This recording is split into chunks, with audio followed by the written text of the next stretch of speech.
Ich melde mich hier mitten aus dem Dschungel. Genauer gesagt bin ich hier auf der mexikanischen Halbinsel Yucatan. Mein Name ist Roland Konrad und dies ist unser Online-Workshop zur Unterwasserfotografie.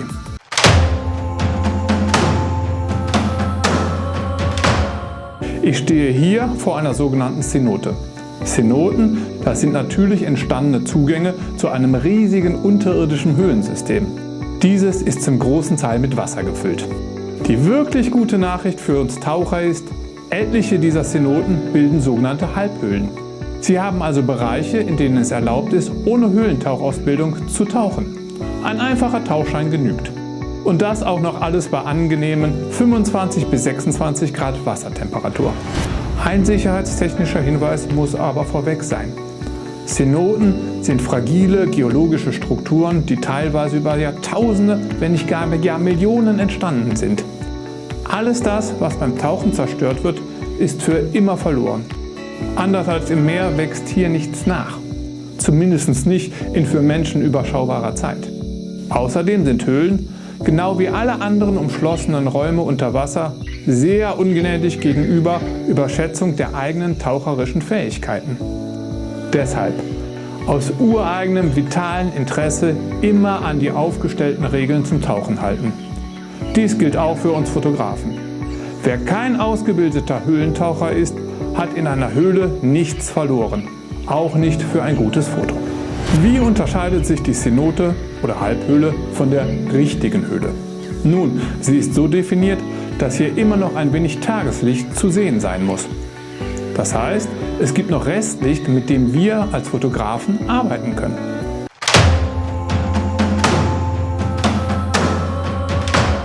Gut, kommen wir aber zurück zur Fotografie.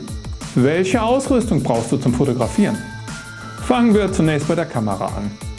Nur den wenigsten von uns ist der Luxus vergönnt, zwischen verschiedenen Kameras auswählen zu können. Normalerweise nimmt man die, die man hat. Und man macht das Beste daraus. Solltest du aber zu den Glücklichen gehören, hier ein paar nützliche Hinweise. Nicht die ISO ist die wichtige Zahl, sondern der Dynamic Range. Oder ohne Fachchinesisch, Cenoten sind dunkle Umgebungen. Deshalb ist die Versuchung groß, die Lichtempfindlichkeit, also die ISO, der Kamera einfach hochzudrehen. Wie du aber noch sehen wirst, ist es viel wichtiger, die Umgebung vernünftig auszuleuchten.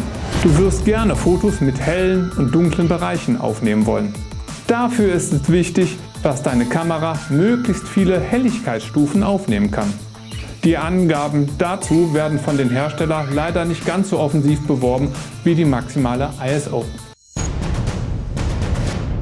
Vermeide Kameras mit nicht abstellbarem integrierten Blitz. Es gibt Kameras, die den internen Blitz auslösen und damit über fiberoptische Kabel die externen Blitze anzusteuern. Dagegen spricht auch nichts. Du musst diese Funktion aber abstellen können, und zwar auch, wenn deine Kamera in einem Unterwassergehäuse eingebaut ist. Sonst kann das ausgesendete Streulicht höchst störend sein.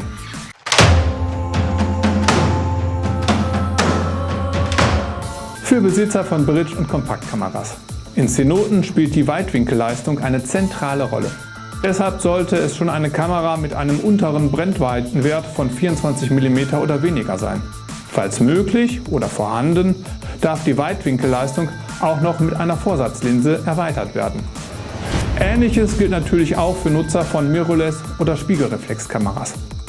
Hier bieten sich Super-Weitwinkel- oder sogar Fisheye-Objektive an. Mit Brennweiten von 8 bis 24 mm an einer Vollformatkamera liegst du in den meisten Fällen nicht falsch. Wie du noch im Workshop zur Höhlenfotografie sehen wirst, bringen dort Fisheye-Objektive mit ihren starken Verzeichnungen einige Probleme mit sich. Anders in den Cenoten. Möglichst viel Umgebung und Licht einsammeln zu können, ist von großem Vorteil.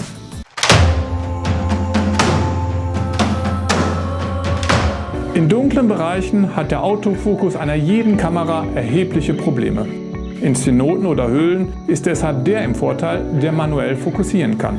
Bei vielen Gehäusen braucht man dafür einen extra Fokusring, der speziell auf das jeweilige Objektiv angepasst ist. Manche Gehäuse von Kompaktkameras haben dieses Feature bereits integriert. Und bei wieder anderen Kamera lässt sich der Fokus über Tasten digital steuern. Egal wie, sorge dafür, dass du im Wasser selber scharf stellen kannst. In diesem Fall darfst du dich nicht auf deine Kamera verlassen.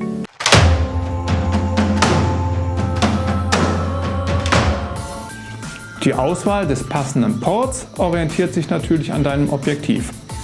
Weitwinkelfotografie erfordert einen Domport. Dieser muss auf dein Objektiv angepasst sein. Soweit, so gut.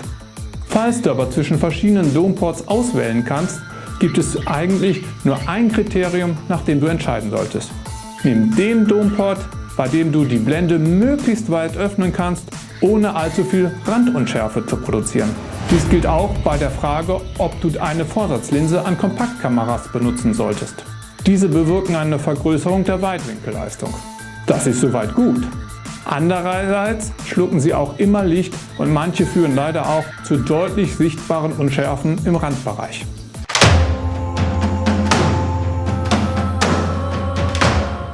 Je nachdem, was du vorhast, brauchst du natürlich auch einen oder mehrere Blitze und/oder Lampen, die du entweder oder dein Tauchpartner bzw. Model mitnimmst. Wichtig an dieser Stelle: Du brauchst Blitze, die sich über einen optischen Sensor auslösen lassen. Das bedeutet, du platzierst deine Blitze irgendwo in der Höhle. Sobald dein Blitz an deiner Kamera blitzt, löst er mit seinen Lichtstrahlen einen anderen Blitz aus. Wie das geht, dazu kommen wir noch.